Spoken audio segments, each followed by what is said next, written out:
వరంగల్ జిల్లాను కాకతీయ రాజులు భారతదేశంలో అఖండ భారతదేశంలో హిందూ రాజులు కాకతీయ రాజులు హిందువులు పరిపాలించిన నేల. వేలేళ్ల చరిత్ర గలది, ఘనమైన చరిత్ర గలది. ఆ రోజు టెక్నాలజీ లేకపోయినా, అక్షరాస్యత లేకపోయినా మంచి సుపరిపాలన అందించిన కాకతీయ రాజులకు చెందిన ఓరుగల్లు అంటే ప్రపంచ దేశాలలో భారతదేశంలో పెద్ద పేరున్న మహానగరం వరంగల్. అలాంటి దాన్ని పిచ్చి తుగ్లకులు కుట్రతో, ద్వేషంతో, రాజకీయ కక్షతో వరంగల్ జిల్లాను 6 భాగాలుగా 6 ముక్కలుగా చేసి వరంగల్ నగరాన్ని 2 ముక్కలుగా, ఒక్కొక్క నియోజకవర్గాన్ని 3-4 ముక్కలుగా చేసిన దుర్మార్గులు నేడు రేవంత్ అన్న సదుద్దేశంతో ప్రజల నుంచి వినతులు వస్తుంటే, డిమాండ్లు వస్తుంటే జిల్లాలను న్యాయబద్ధంగా జ్యుడిషియల్ కమిషన్ వేసి న్యాయమైన జిల్లాల రివ్యూ చేస్తానంటుంటే అగ్గి బుట్టిస్తారట.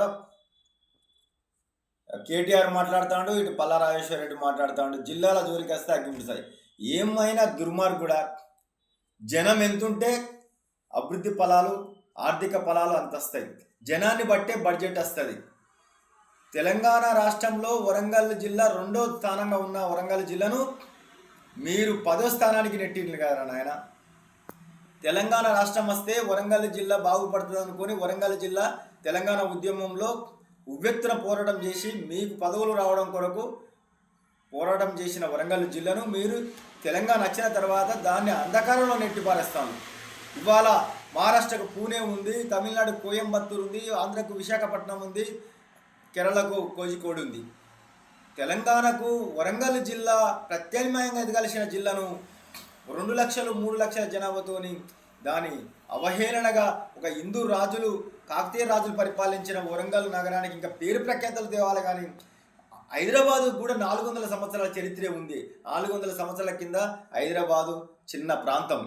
అంతకంటే ముందే 1000 ఏళ్ల కిందనే వరంగల్ రాజులు ఏలిన రాజ్యంగా పేరు పొందిన ఈ రాజ్యాన్ని నువ్వు ముక్కలు చెక్కలు చేసి మళ్ళీ జిల్లాల జోలికి వస్తే అగ్గి పుట్టిస్తామట. అగ్గి కాదు కదా, బొచ్చు కూడా పుట్టదు మీ ద్వారా. ఇప్పటికైనా వరంగల్ జిల్లా ప్రజలు, ఉమ్మడి వరంగల్ జిల్లా ప్రజలు ఆలోచించాలి. సుమారు 20 నుంచి 25 లక్షల జనాభా ఉంటేనే శరవేగంగా తెలంగాణ రాష్ట్రంలో హైదరాబాద్కు ధీటుగా అభివృద్ధి చెందే అవకాశం ఉంటుంది. ఇలా ఎయిర్పోర్ట్ వస్తుంది. ఉత్తర భారతదేశాలను కలిపే మనకు కాజీపేట రైల్వే వ్యవస్థ ఉంది. ఇక్కడ ఫ్యాక్టరీలు వస్తాయి, పారిశ్రామికవేత్తలు వస్తారు. వరంగల్ నగరం పెద్దగా ఉండాలి, వరంగల్ జిల్లా కూడా పెద్దగా ఉంటేనే మనము హైదరాబాద్కు ధీటుగా అభివృద్ధి చెందడం కొరకు ప్రజలందరూ ముందుకు రావాలి. బీజేపీ వాళ్ళు కానీ, బీఆర్ఎస్ వాళ్ళు, అన్ని పార్టీలలో కూడా ముందుకొచ్చి వరంగల్ను మనం కాపాడుకోవాల్సిన పరిస్థితి ఉంది. కాబట్టి ఇవాళ బీఆర్ఎస్ పార్టీ, బీఆర్ఎస్ నాయకులు ఆ రోజున మోసం చేసిండ్రు. ఈరోజు జిల్లాలను పునర్వ్యవస్థిస్తా అంటుంటే కూడా మళ్ళీ అడ్డం వస్తే వాళ్ళ అందపతాలను దొక్కి రాబో ఎలక్షన్లలో వాళ్ళకు గుణపాఠం చెప్పాలి.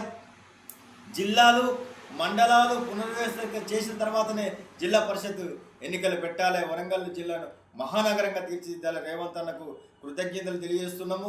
కమిషన్ వేయడం, జిల్లాల పునర్వ్యవస్థకు కమిషన్ వేస్తున్నారు కాబట్టి వరంగల్ జిల్లాను రేవంత్ అన్న హైదరాబాద్కు ధీటుగా అభివృద్ధి చేస్తే మళ్ళీ ముఖ్యమంత్రి నువ్వే అవుతామని ఈ ప్రజల తరపున మేము వాగ్దానం చేస్తున్నాం.